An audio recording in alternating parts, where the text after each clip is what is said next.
پیارے دوستو، ہماری آج کی کہانی بہت ہی مزے کی ہے۔ کہانی کو اینڈ تک ضرور دیکھیے گا۔ آج میری شادی کا دن تھا۔ میں دلہن بنی بہت زیادہ پیاری لگ رہی تھی۔ اس سے پہلے بھی میری شادی ہو چکی تھی، لیکن میرا شوہر مجھے چھوڑ کر دبئی چلا گیا تھا، جس کی وجہ سے میرے گھر والوں نے میری دیور کے ساتھ میرا رشتہ کر دیا تھا۔ میں اپنے دیور کو بہت چھوٹا سمجھتی تھی۔ وہ ابھی بالکل بچہ تھا۔ میں اس کے ساتھ ہرگز شادی نہیں کرنا چاہتی تھی، لیکن گھر والوں کی ضد کی وجہ سے مجھے یہ شادی کرنا پڑی۔ مجھے بالکل سکون نہیں مل رہا تھا۔ میں ایک بچے سے شادی کر رہی تھی۔ میں یہ سوچ کر بہت پریشان ہو رہی تھی کہ یہ میرے ساتھ آنے والی زندگی میں کیا کرے گا۔ اسے تو کسی کام کا کچھ پتہ نہیں ہوگا۔ مجھے بہت زیادہ ڈر بھی لگ رہا تھا۔ میں رخصت ہو کر اپنے دیور کے گھر آ چکی تھی۔ جیسے ہی وہ کمرے میں داخل ہوا، اس نے میرا نام لے کر پکارا، حالانکہ اس سے پہلے وہ مجھے اقرا بھابی کہہ کر پکارتا تھا۔ میرے دیور کی بھی اس میں کوئی غلطی نہیں تھی۔ وہ بھی اپنے گھر والوں کی ضد کی وجہ سے یہ سب کچھ کر رہا تھا۔ میرا دیور اب میرا شوہر بن چکا تھا۔ وہ میرے پاس آ کر بیٹھ گیا اور مجھ سے کہنے لگا، میری بات سنیں۔ جیسے ہی میں نے اس کی طرف دیکھا تو وہ مجھے کافی پریشان دکھائی دے رہا تھا۔ وہ مجھے سمجھانے کی کوشش کر رہا تھا کہ کوئی بات نہیں، حالات کا مقابلہ کرو، لیکن مجھے کچھ بھی سمجھ نہیں آ رہا تھا۔ میرے اندر ایک عجیب سی آگ لگی ہوئی تھی۔ میں عمر میں اپنے شوہر سے 12 سال بڑی تھی۔ مجھے اپنے دیور سے گھن آ رہی تھی۔ مجھے اس سے شدید نفرت ہو رہی تھی۔ میرا دیور میرا شوہر کیسے بن سکتا ہے؟ میں اس کے ساتھ بہت غصے سے بات کر رہی تھی۔ پھر اچانک میں نے اسے کہہ دیا کہ تم یہاں سے چلے جاؤ، میرے کمرے سے باہر چلے جاؤ اور میرے قریب آنے کی کوشش مت کرنا۔ میرا دیور پیار بھری نظروں سے مجھے دیکھتا ہوا کمرے سے باہر چلا گیا۔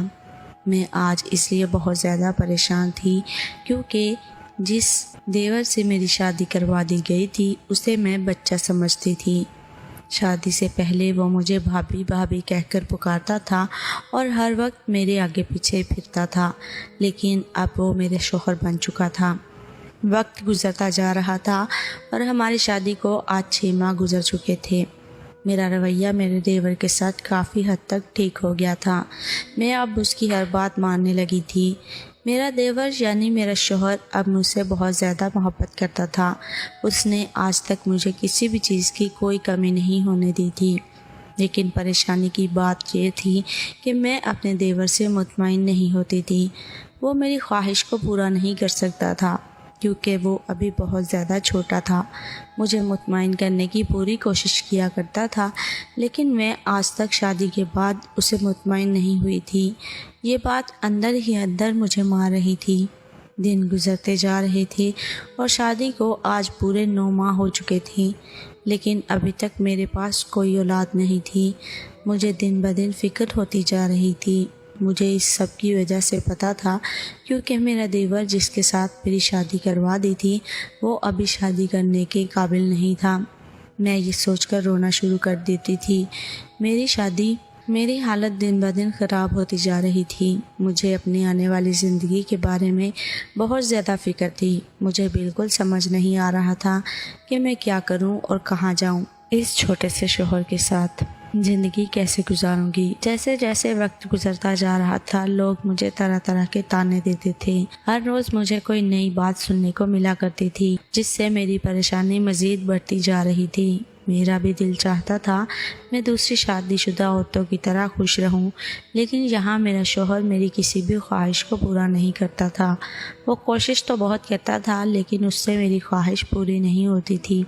زندگی سے میں تنگ آ چکی تھی اور پھر میں نے اپنے شوہر کو اسی حال میں قبول کر لیا تھا اور اسے گلہ شکوہ کرنا بند کر دیا تھا، کیونکہ میں جانتی تھی یہ کبھی بھی میری خواہشات کو پورا نہیں کر سکے گا۔ ایک دن میرا دیور مجھ سے کہنے لگا، دیکھو تمہیں حال حال میں میرے ساتھ ہی رہنا پڑے گا کیونکہ اب ہمارا نکاح ہو چکا ہے، تو بہتر یہی ہے کہ تم مجھے قبول کر لو۔ وہ مجھ سے بہت پیار بھرے انداز میں بات کرنے لگا تھا۔ میرا اب تمہارے بغیر بالکل بھی دل نہیں لگتا۔ پھر اس نے ایسے کہتے ہی میرے دونوں ہاتھ پکڑ لیے۔ آج پہلی دفعہ میرے دیور نے اپنی محبت کا اظہار کیا تھا۔ میں بھی اس کے سامنے بالکل چپ ہو گئی تھی۔ میں نے بھی اس کے ہاتھوں کو